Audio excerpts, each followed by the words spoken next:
Life boy ఎక్కడ ఉంటే ఆరోగ్యం అక్కడ ఉన్నట్టు కాంగ్రెస్ ఎక్కడ ఉంటే స్కాములు అక్కడ ఉంటాయి. అందుకనే కాంగ్రెస్ స్కాములు ఈ రెండింటి కూడా ఒకదానికొకటి పర్యాయ పదం అయిపోయినాయి.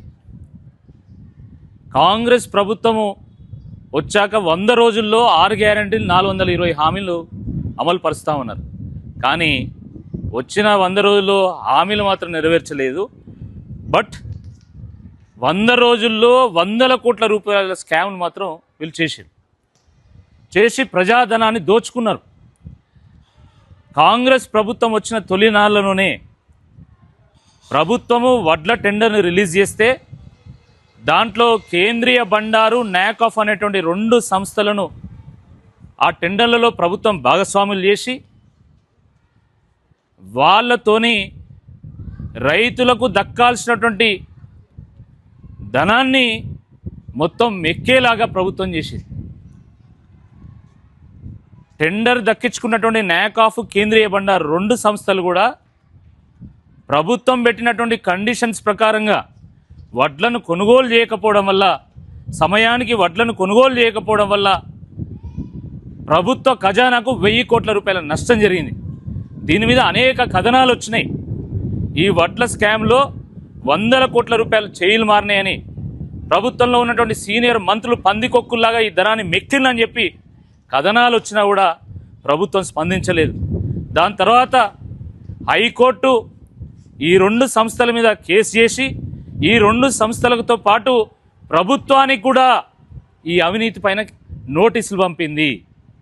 నోటీసులు పంపడంతో ఇటు రైతుల నుండి అటు కోర్టు నుండి ఒత్తిడి రావడంతో ఆ రోజు ప్రభుత్వము కేంద్రీయ బండారు అదేవిధంగా నాకాఫ్ 2 సంస్థలు కట్టినటువంటి ఈఎండిని కాస్త డిపాజిట్ని కాస్త ప్రభుత్వము ఫోర్ఫిట్ చేసింది.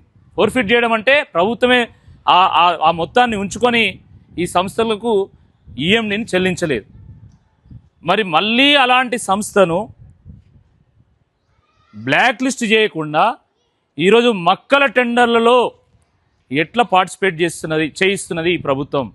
దీనికి మంత్రులు సమాధానం చెప్పాలి. ఈరోజు మార్క్ఫెడ్ ఒక టెండర్ రిలీజ్ చేసింది మక్కల కొనుగోలు కోసం.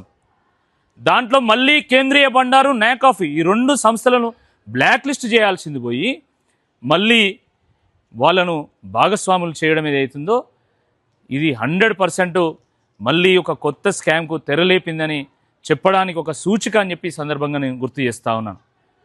అంటే పందికొక్కులు మేసినట్టు రాష్ట్ర ఖజానాను మేయడానికి మళ్ళొకసారి ప్రభుత్వం సిద్ధమైంది. ప్రభుత్వంలో ఉన్నటువంటి మంత్రులు సిద్ధమైనలు ఈ 2 సంస్థలతోని కుమ్మక్కై 100 కోట్ల రూపాయలు ఈరోజు లంచం తీసుకొని మళ్ళీ రైతుల నోట్లో మట్టి కొట్టేటువంటి ప్రయత్నం చేస్తున్నారు.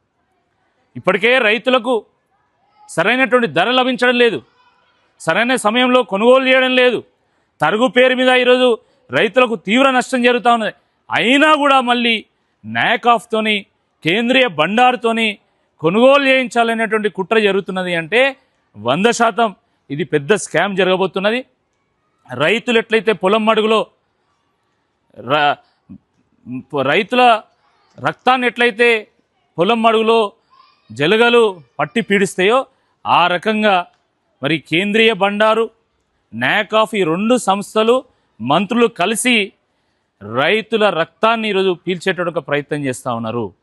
కాబట్టి ప్రభుత్వం ఇప్పటికైనా తప్పును ఒప్పుకొని వెంటనే కేంద్రీయ బండార్ని నాకాఫ్ని 2 సంస్థలు కూడా బ్లాక్ లిస్ట్ చేయాలా.